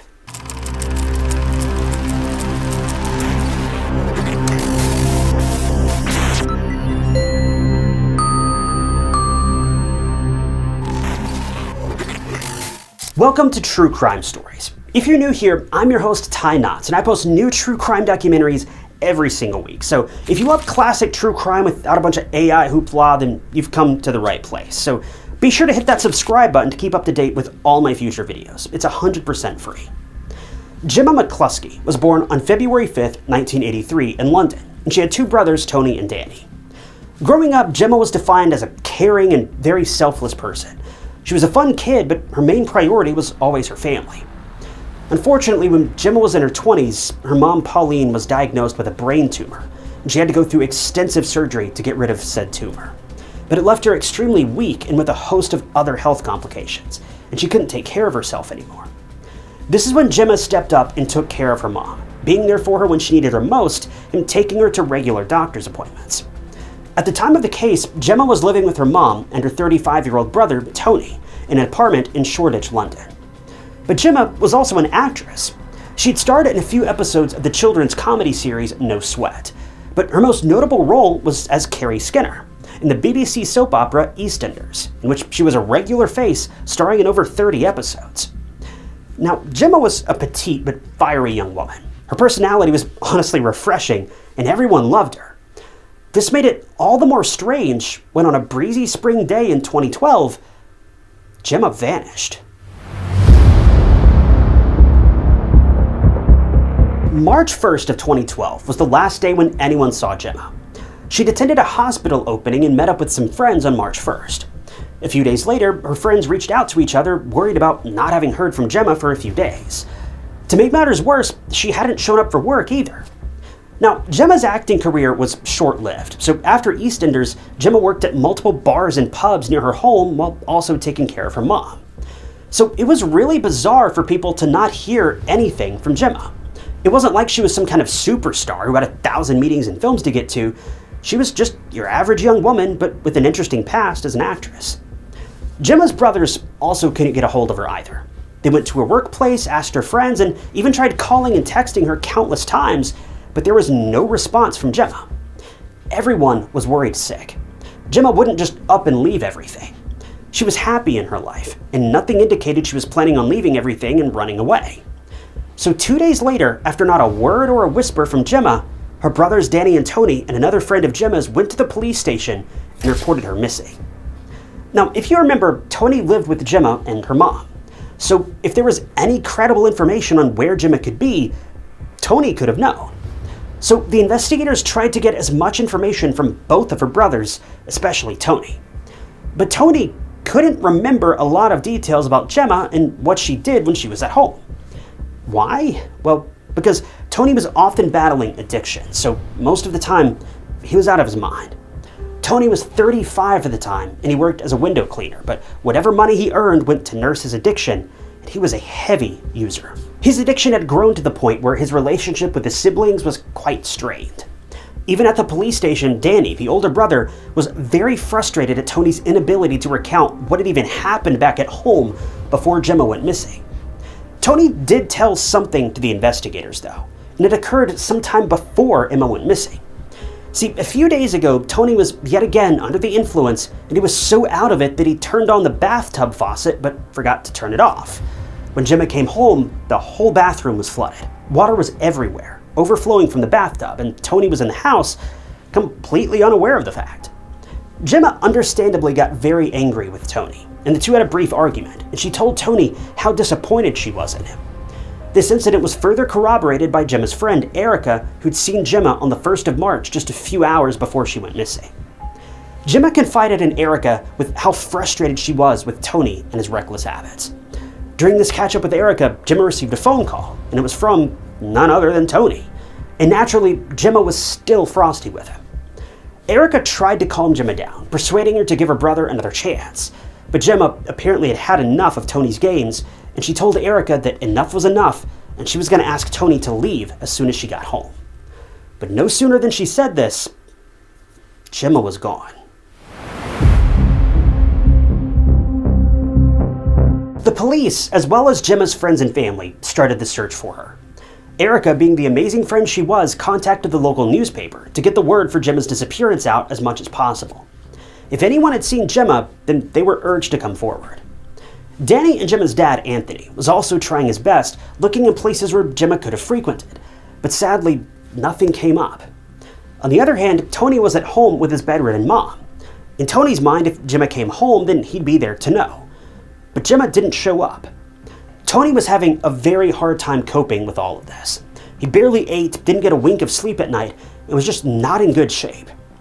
Erica even called Tony to check up on him and offered to make him food for sustenance, but he declined.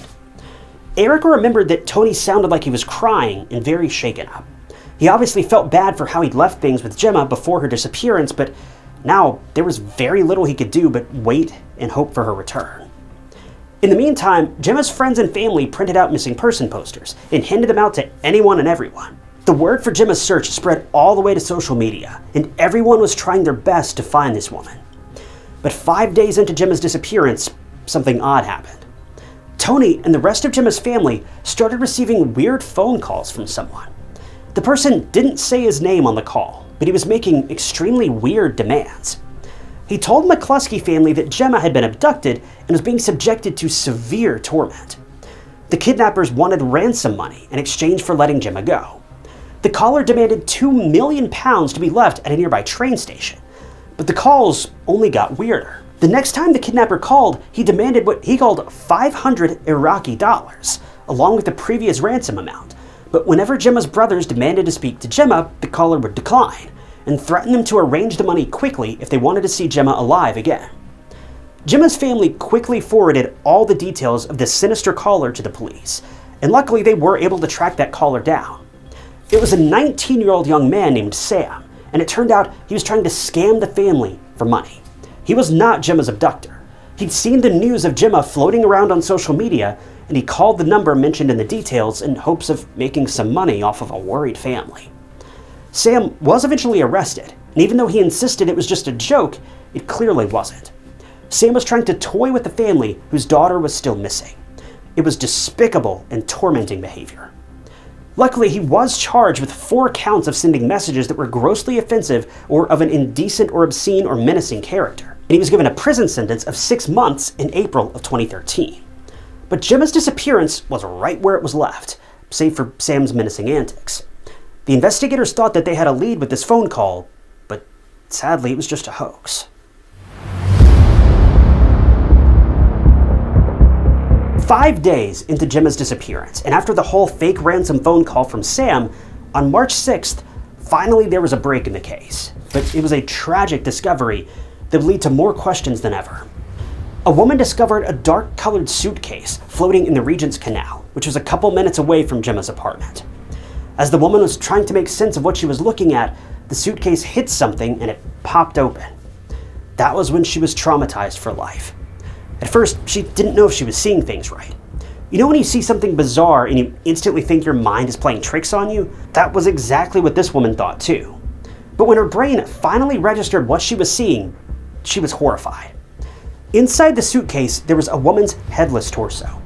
It was such a disturbing sight, and the poor woman who saw this scene unfold can never erase that frightening image from her mind. The police were called, and they recovered the suitcase before it drifted away. There was no way to immediately identify the body, except for one thing. The lower part of the torso, the back, had a tattoo of a bow on it, the same tattoo that Gemma had. It was enough for the police, but just to be 100% sure, DNA tests were run, and the results confirmed that the McCluskie family's worst fears had come true. The torso was revealed to be that of 29-year-old Gemma McCluskie. The police, the community, and Gemma's family were horrified to the core. Who could have done this to Gemma? Why would anyone want her gone? And why would they take apart her body so brutally? The discovery of the body made one thing certain. Gemma was murdered by someone who had a personal vendetta against her, because the condition in which her body was found didn't look like a random attack. Someone was very angry at Gemma, and they took all of it out on her, even taking apart her body. The investigators had more questions than ever before, but as grim as the discovery of Gemma's body was, the detectives were finally able to see something that they'd missed before, and it was in front of them the whole time.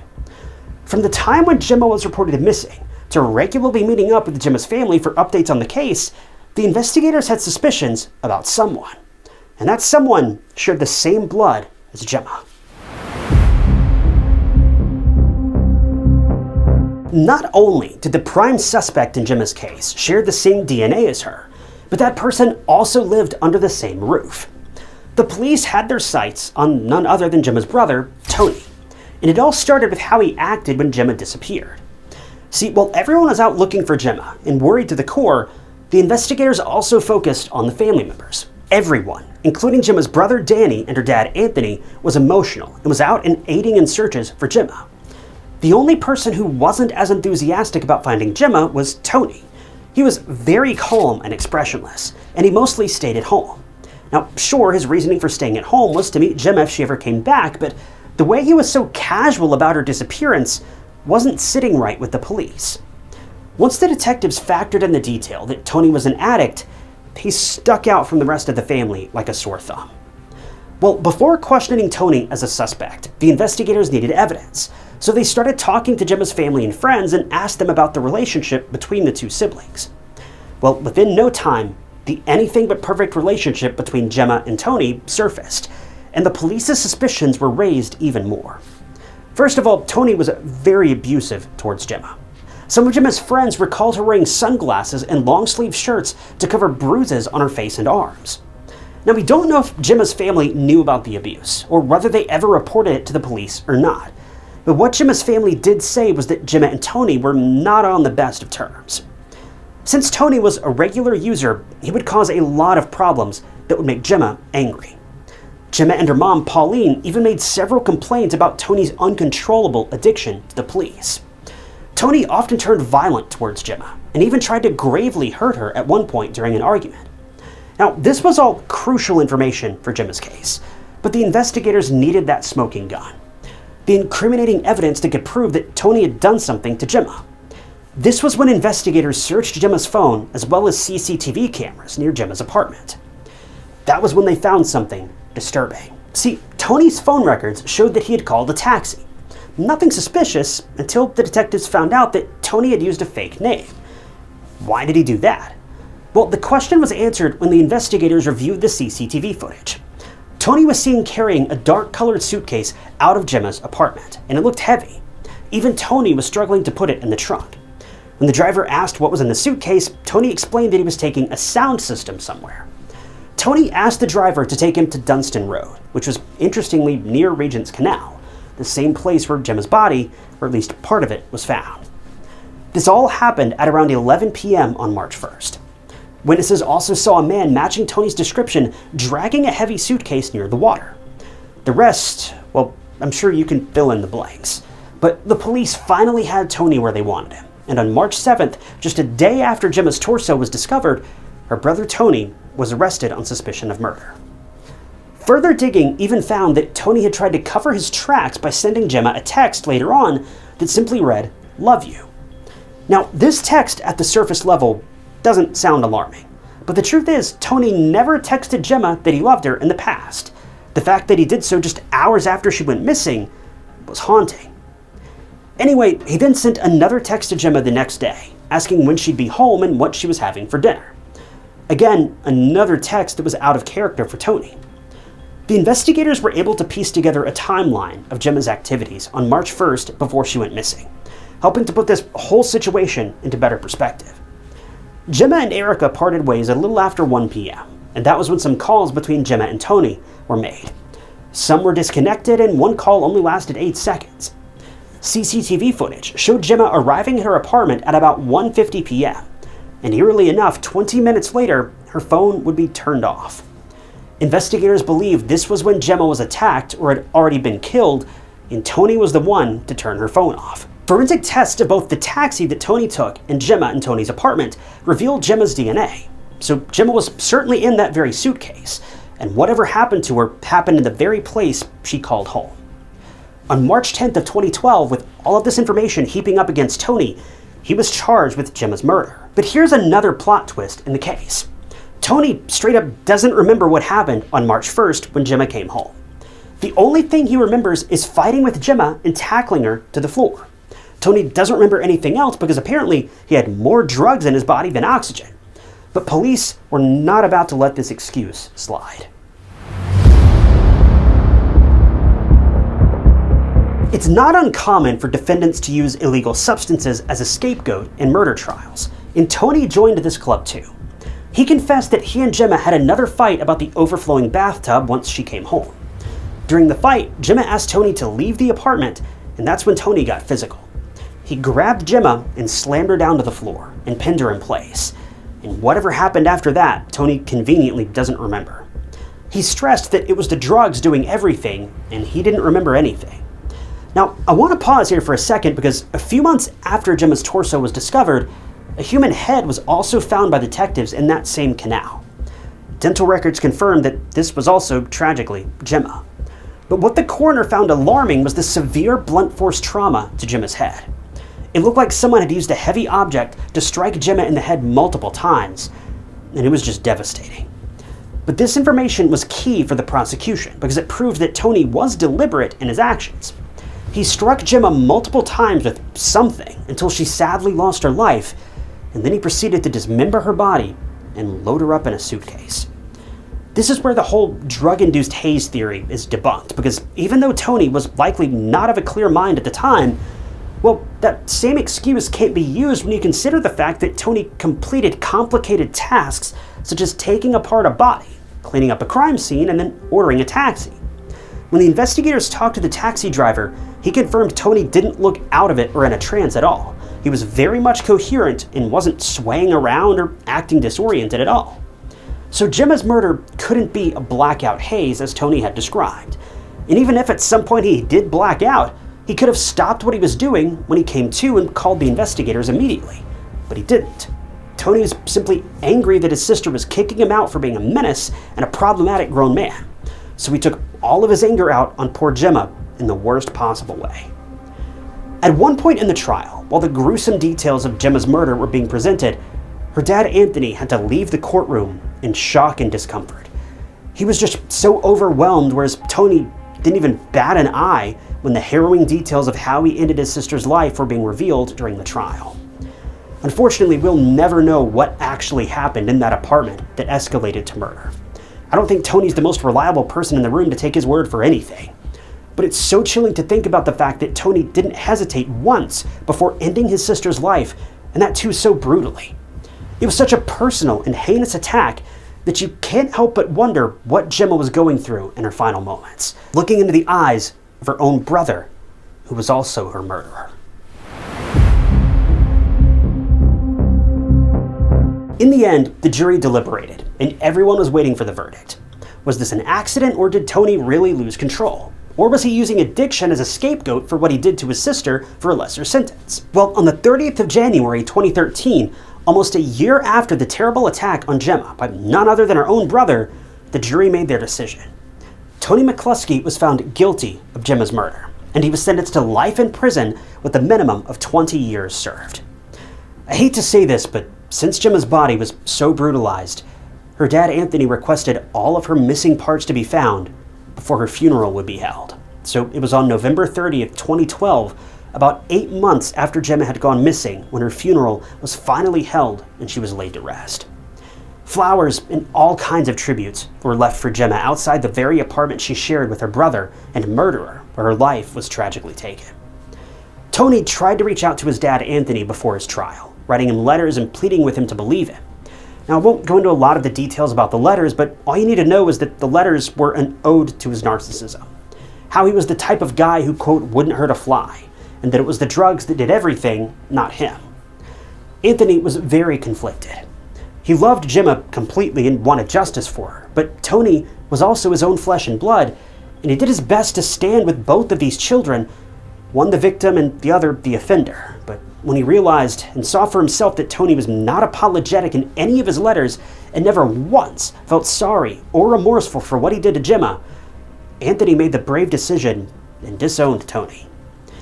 Anthony claimed that he lost 2 children that day, and it was just heartbreaking. Gemma's mom, Pauline, who was ill and frail when Gemma went missing, couldn't come to terms with her daughter's death, as she was more like her best friend than her daughter. Tragically, in 2013, Pauline McCluskie also passed away due to a long, drawn-out battle with various health ailments. This case is infuriating in so many ways. To think that Tony would use his addiction as a way to get away with cold and calculated murder is just unbelievable. Tony knew all along what had happened. He'd been abusing Gemma for years. Then that one final day, he snapped and committed the crime that no one can come back from. Kind, caring, and selfless Gemma lost her life, all because she didn't want to deal with her brother's antics anymore. She and her mother just wanted peace. They wanted a place to call home that wasn't full of anxiety and resentment. They just wanted peace, and she paid the unfortunate price with her life.